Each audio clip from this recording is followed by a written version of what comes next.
والعاقبة للمتقين والصلاة والسلام على سيد المرسلين وعلى آله وأصحابه أجمعين. கண்ணியத்திற்கும் மிகுந்த மரியாதைக்கும் உரிய எங்கள் ஜாமியாவினுடைய பேராசிரியரும் இந்த மஸ்ஜிதினுடைய போற்றுதலுக்குரிய இமாமும் ஹசரத் பெருதகிமான ஹசரத் அவர்களே, ஃபரதான ஃபஜருடைய தொழுகையை நிறைவேற்றிவிட்டு அல்லாஹுடைய இல்லத்திலே வீற்றிருக்கக்கூடிய அல்லாஹுவின் நல்லடியார்களே, எல்லாம் வல்ல அல்லாஹ் நம்முடைய இன்றைய காலை பொழுதை நல்லதாகவும் இன்றைய பகல் பொழுதை சிறப்பானதாகவும் அல்லாஹுவை முழுமையாக நினைவு கூறக்கூடிய நல்ல மக்கள் கூட்டத்திலே நம்மை சேர்த்து நமக்கு வர இருக்கக்கூடிய ஹைரான விஷயங்களை நம் கைகளிலே கொண்டு வந்து சேர்த்து நமக்கு இன்றைய நாளிலே அல்லாஹ் விதித்ததிலே ஏதாவது நெருக்கடிகள் இருக்குமானால் இந்த ஃபஜருடைய தொழுகையின் மூலமாக அதையெல்லாம் அல்லாஹ் நீக்கி சுபிட்சத்தையும் மகிழ்ச்சியையும் நம் யாவருக்கும் வழங்குவானாக. கண்ணியமான சகோதரர்களே, வாழ்க்கையிலே எல்லோருக்கும் ஏதாவது ஒரு தேவை இருந்து கொண்டே இருக்கிறது. ஏதாவது சில கஷ்டங்கள் நீங்க வேண்டும் என்கின்ற ஆசை இருந்து கொண்டே இருக்கிறது. நம்ம நினைச்சது நடக்கணும் அப்படின்ற மாதிரியான சிந்தனை எல்லாருக்கும் பரவலாக எல்லா தரப்பு மக்களுக்கும் இருக்கு. அதற்கு அடிப்படையான ஒரு விஷயம் என்ன மார்க்கம் சொல்கிறது? நீங்கள் வல்ல அல்லாஹ்விடத்திலே துவா செய்வதோடு கொஞ்சம் காத்திருங்கள். காத்திருப்பு என்பது நீங்கள் அடைவதற்கான வழிகளிலே முக்கியமானது. சமீபத்தில் ஒரு அரபு வாசகத்தை வாசித்தோம். உள்ளபடியே அதனுடைய பொருள் நியாயமானதுதான். கமியுசு யூசுஃப லா யஅதி இல்லா லிமன் கான சபுருஹு யாக்கூபா. யாருக்கெல்லாம் யூசுப் அவர்களின் சட்டை வேண்டும் என்று பிரியம் இருக்கிறதோ அவர்கள் எல்லாரும் யாக்கூப் நபியை போன்று பொறுமையாக இருக்க வேண்டும். யூசுப் நபியை சின்ன வயதிலேயே துளைத்தார்கள் யாக்கூப் அலைஹிஸ்ஸலாம். சிறு வயதில் விளையாட்டு பருவத்தில் இருக்கும் பொழுது தன்னுடைய மகனை, தனக்கு செல்லமான மகனை தொலைத்து விட்டார்கள் யாக்கூப் நபி. தொலைத்து விட்டு நீண்ட நெடுகாலம் யூசுஃபினுடைய நினைவிலேயே, அதே நேரத்தில் நமக்கு தொலைந்து போன யூசுப் நம்முடைய மகன் திரும்பி கிடைப்பான் என்ற நம்பிக்கையோடு அல்லாஹ்விடத்திலே தொடர்ச்சியாக முறையிட்டு கொண்டே இருந்தார்கள். ஒரு கட்டத்தில் அவர்களின் கண்கள் கண்ணீரை சிந்தி சிந்தி கண் பார்வையே மங்கி போனது. கண்ணினுடைய பார்வை மங்கி போனது. பார்க்க இயலாத ஒரு சூழல அந்த நிலைக்கு தள்ளப்பட்டு விட்டார்கள். அந்த நேரத்தில் தான் யூசுப் அலைஹிஸ்ஸலாம் அவர்கள் அவருடைய சகோதரர்கள் எல்லாம் அவரை சந்திக்க போன சமயத்திலே தான் அணிந்த சட்டையை கொடுத்து அனுப்பினார்கள். இந்த சட்டையை கொண்டு தகப்பனார் யாக்கூபினுடைய முகத்தில் நீங்கள் வையுங்கள், பரிபூர்ண பார்வையை வல்ல அல்லாஹ் திருப்பி தருவான். அதே போன்று சட்டையும் வந்தது, யாக்கூபினுடைய முகத்திலும் அது வைக்கப்பட்டது. பரிபூர்ண பார்வை அவர்களுக்கு திரும்பி கிடைத்தது.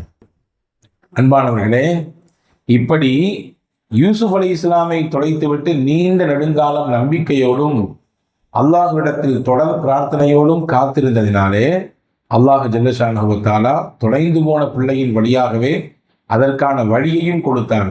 அதில் இருந்து இழந்த கண் பார்வையையும் திருப்பி கொடுத்தான். மறுபடியும் பிள்ளை கிடைக்கும் பொழுது அவர் எதிர்பார்க்காத அளவிற்கு உச்ச நிலையை அடைந்த நிலையிலே யூசுப் அலைஹிஸ்ஸலாம் அவர்கள் யாக்கூப் அலைஹிஸ்ஸலாமை வந்து அடைகிறார்கள் என்பதாக பார்க்கிறோம். எனவே உலகத்தில் என்ன வேண்டும் என்று விருப்பப்பட்டாலும், நமக்கு இருக்கக்கூடிய நெருக்கடிகள் நீங்க வேண்டும் என்று ஆசைப்பட்டாலும் கொஞ்ச காலம் பொறுத்திருக்க வேண்டும்.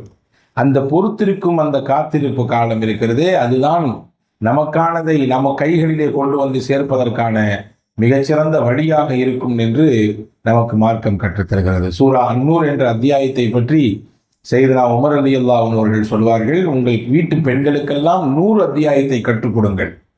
100 அத்தியாயத்திலே பெண்களுக்கான ஏகப்பட்ட செய்திகளை வல்ல அல்லாஹ் சொல்லியிருக்கிறான் என்று சொல்வார்கள். ஹஜ்ரத் அன்னை ஆயிஷா உம்மஹாத்துல் முஃமினீன், மூமின்களின் தாய்மார்களில் ஒருவராக இருக்கக்கூடிய ஆயிஷா அம்மாவை குறித்து அவதூறு பரப்பப்பட்ட செய்தியை அல்லாஹ் அந்த அத்தியாயத்திலே தொடர்ச்சியான 10 வசனங்களிலே சொல்கிறார். அவர்கள் மீது தேவையில்லாத அவதூறுகள் சுமத்தப்பட்டது. வேறு ஒரு ஆணோடு முடிச்சு போட்டு பேசப்பட்டது. மதீனாவில் இருந்த முஸ்லிம்களுக்கெல்லாம் அது பெரிய மன உளைச்சலை தந்தது. பெருமானாருடைய குடும்பத்திற்கு மிகப்பெரிய கஷ்டத்தை கொடுத்தது. ஆனால் இந்த நிகழ்ச்சியை எல்லாம் அல்லாஹ் துவங்க வரும் பொழுது சொன்ன வார்த்தை, இன்னல்லதீன ஜாஉ பில் உஃப்கி உஸ்பத்தும் மின்கும். ஒரு கூட்டம் உங்களை குறித்து உங்கள் குடும்பத்தாரை குறித்து அவதூறோடு சுற்றி கொண்டிருக்கிறது.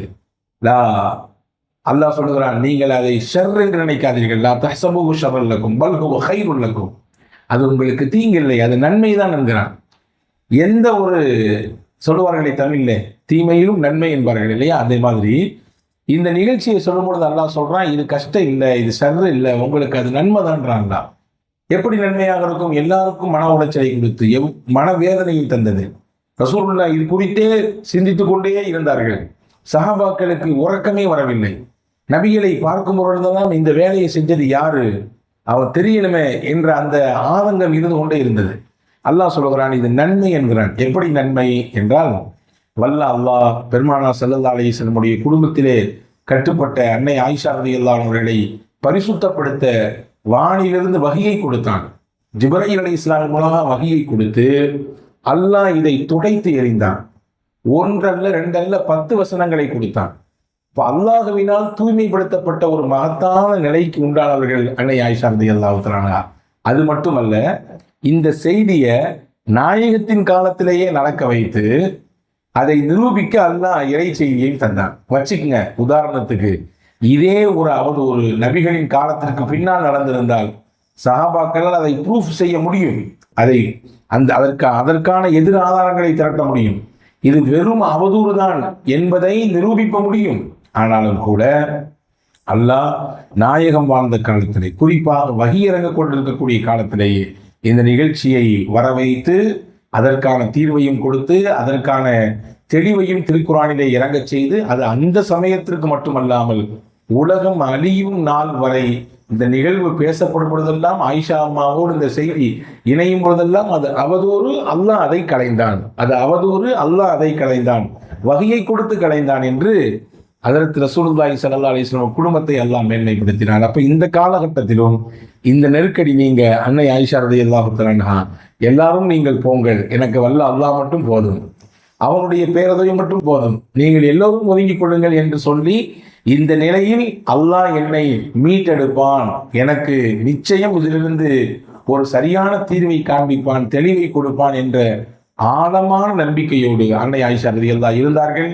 அல்லாஹ்வின் ஏற்பாடு அதை அல்லாஹ் உண்மையிலேயே தெளிவுபடுத்தினார். இப்படித்தான் வாழ்க்கையில் எல்லா காலகட்டத்திலும் இறைவனின் உதவியை தேடினாலும், நமக்கான நெருக்கடிகள் நீங்க வேண்டும் என்று நினைத்தாலும், நம்முடைய தேவைகள் நிறைவேற வேண்டும் என்று நினைத்தாலும், ஆழமான இறை நம்பிக்கையோடு கொஞ்ச காலம் காத்திருந்தால் நிச்சயம் அந்த வெளிச்சமான நிலை நமக்கு நிச்சயம் வரும்.